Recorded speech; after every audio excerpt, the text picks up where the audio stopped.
Hello everyone, welcome back to the ultimate series of data science. This is the last lecture of our data science series. In this video, we will gonna discuss about association rule mining and how it implement in Python.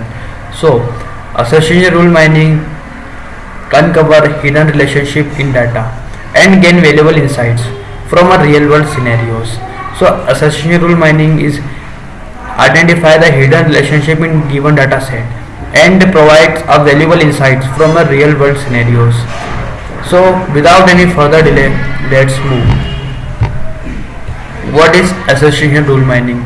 So association rule mining is a technique that uncovering the hidden relationship between items in a data set. Particularly it is used in a transactional data. So it applications. It is used in market-based analysis, recommendation systems, fraud detections, and scientific research. Basically, it covers hidden relationship between items in a dataset, particularly in transactional data. So, it is used in market-based analysis, recommendation systems, fraud detection, and scientific research. Its key concept: support, confidence, lift, and association rules are critical concepts. Without any further delay, let's move to our next topic. So, what is the a priori algorithms and its implementation? First, there are three steps for the a priori algorithms. First one is candidate item set. First, generate potential item set based on the minimum support threshold. Second is pruning. It eliminate item set that don't meet the support threshold. Third is association rules. Generate rules and measure their confidence and lift. So there are three major steps for the a priori algorithm and its implementation. Let's move to the next one. So what is confidence difference criteria? So it measures the difference in confidence between two. Basically CDC, confidence difference criteria, measure the difference in confidence between two rules. Its application, it evaluates the strength of a rule compared to another. So it is used when we need to evaluate the strength of a rule which is compared to the another. Benefit, it identifies rules with significantly higher confidence. We use confidence difference criterion when we used to identify the rule which has a significant higher confidence. So I hope you understand it. Let's move to the next one. So confidence difference criterion, how to implement in using by Python. So there are mainly three steps to implement confidence difference criterion. First one is load data. So import a data set and prepare it for analysis. We use Python libraries like pandas and to import the data and the save data by .csv files. The pandas library is used to load the data in Python. Second is apply a priori.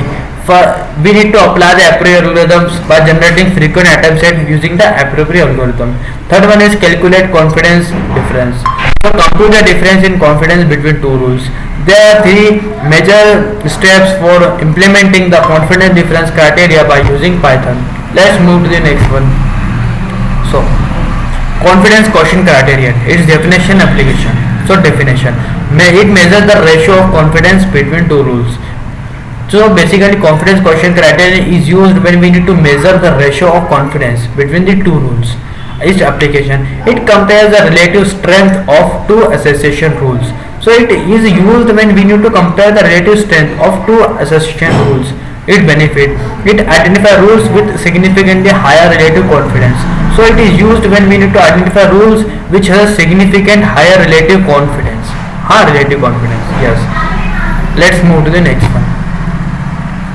So confidence quotient criterion, how to implement it by using Python. So there are mainly three steps to implement confidence quotient criterion by using Python. First one is data loading. So we need to load the data set and prepare it for analysis. Second one is a priori application. So apply the a priori algorithm to generate frequent item sets. Third one is confidence quotient calculation. So compute the quotient of confidence between two rules. We need to compute the quotient of confidence between two rules. So there are three major steps. First one is data loading, second one is apply a priori algorithm, and third one is calculating the quotient of confidence between two rules. I hope you understand how to implement it by using Python. Let's move to our last topic. So conclusion. So assertion rule mining provides valuable insights into data, enabling better decision making and diverse domain. It understanding confidence, difference and quotient criteria, enhances rule analysis and empowers use to identify the most impactful relationship. I hope you understand the assertion rule mining deeply. If you like my video, please don't forget to like, share and subscribe. Thank you so much for watching my video. Thank you so much.